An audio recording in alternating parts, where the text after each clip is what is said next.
ప్రజల ఆకాంక్షలకు అనుగుణంగా కూటమి సర్కార్ పరిపాలన చేస్తోందన్నారు AP governor Abdul Nazeer. AP assembly budget సమావేశాల్లో ఉభయ సభలను ఉద్దేశించి ప్రసంగించారు గవర్నర్. అసెంబ్లీలో ప్రతిపక్ష హోదా ఇవ్వాలని నినాదాలు చేశారు వైసీపీ సభ్యులు.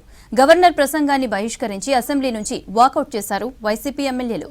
వైసీపీకి ప్రతిపక్ష హోదా కావాలంటే జర్మనీ వెళ్లాలన్నారు deputy CM Pawan Kalyan.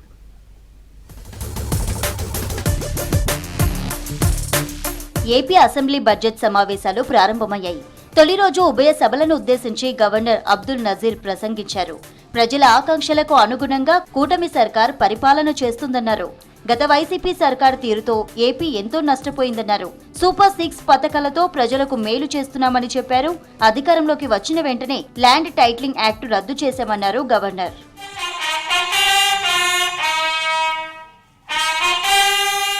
Governor ప్రసంగిస్తుండగానే YCP సభ్యులు ఆందోళనకు దిగారు.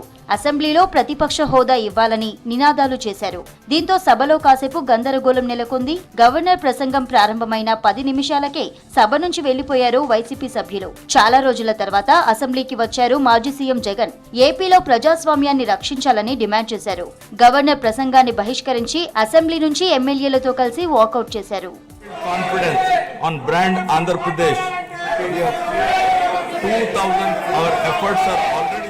వచ్చే 5 ఏళ్లు వైసీపీకి ప్రతిపక్ష హోదా రాదన్నారు AP deputy CM Pawan Kalyan. ప్రతిపక్ష హోదా అడిగితే ఇచ్చేది కాదని, ప్రజలిస్తేనే వస్తుందన్నారు. ప్రతిపక్ష హోదా రాదు, ఇది ఫిక్స్ అయిపోయిందని చెప్పారు. ప్రజలిచ్చిన 11 సీట్లతో అసెంబ్లీకి రావాలని సూచించారు.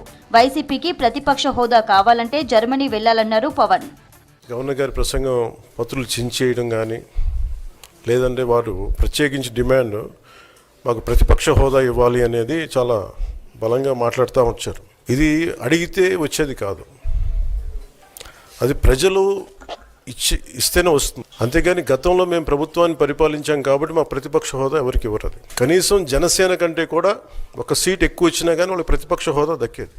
ఏపీలో మిర్చికి మద్దతు ధర లేక రైతులు ఆత్మహత్యలు చేసుకుంటున్నారని ఆరోపించారు మాజీ మంత్రి బొత్స సత్యనారాయణ. ప్రభుత్వం వెంటనే స్పందించి మిర్చికి మద్దతు ధర కల్పించి కొనుగోలు చేయాలని డిమాండ్ చేశారు. రాష్ట్ర ప్రభుత్వం ప్రజల సమస్యలను పరిష్కరించేంత వరకు వైసీపీ పోరాటం చేస్తుందన్నారు. మిర్చి ఫార్మర్స్ కి మద్దతు ధర ప్రభుత్వం ప్రకటించాలి. ఆ మద్దతు ధరకి ప్రభుత్వమే కొనుగోలు చేయాలి. మార్కెట్ ఇంటర్వెన్షన్ జరగాలి. కేంద్రం ఎప్పుడో ఇస్తుందని ఎదురు చూడడం కాదు. అంతవరకు రైతులు వచ్చి ఉండలేరు. రైతులు ఆత్మహత్యలు చేసుకుంటున్నారు, ఇబ్బందులు పడుతున్నారు. దయచేసి ప్రభుత్వం ఆలోచన చేయాలి అనేది మా డిమాండ్. ఏపీ అసెంబ్లీ సమావేశాల్లో గవర్నర్ జస్టిస్ అబ్దుల్ నజీర్ తో సీఎం చంద్రబాబు అసత్యాలు మాట్లాడించారని ఆరోపించారు వైసీపీ మాజీ మంత్రి శైలజానాథ్. కేంద్రం నుంచి విభజన హామీలో భాగంగా రావాల్సిన 28 కోట్ల రూపాయలపై కూటమి నేతలు ఎందుకు మాట్లాడలేదని ప్రశ్నించారు. మాయమాటలు చెప్పి ప్రజలను మోసం చేస్తున్నారని మండిపడ్డారు శైలజానాథ్. గ్రాంట్గా రావాల్సిన కేంద్ర ప్రభుత్వం గ్రాంట్గా రావాల్సిన 28,000 కోట్ల రూపాయలు ఎక్కడున్నాయో అడగలేరా మీరు? అట్లాగే మాట్లాడుతూ స్టీల్ ప్లాంట్ గురించి కూడా మీరు మెన్షన్ చేశారు గవర్నర్ గారు. మీతో ఎన్ని సత్యదూరమైన మాటలు మాట్లాడించారు. చంద్రబాబు నాయుడు గారికి వాళ్ళకి ఇది అలవాటు కావచ్చు కాక రాజకీయంగా చెప్పుకోవడం కోసం. గవర్నర్ గారు మీరు ప్రథమ పౌరుడు, నిజమే చెప్పాలి కదా, సత్యమైన విషయాలు చెప్పాలి కదా. ఏపీలో 8 నెలల పాలన కాలయాపన తప్ప ఎక్కడా కమిట్మెంట్ కనిపించలేదన్నారు AP PCC chief YS Sharmila.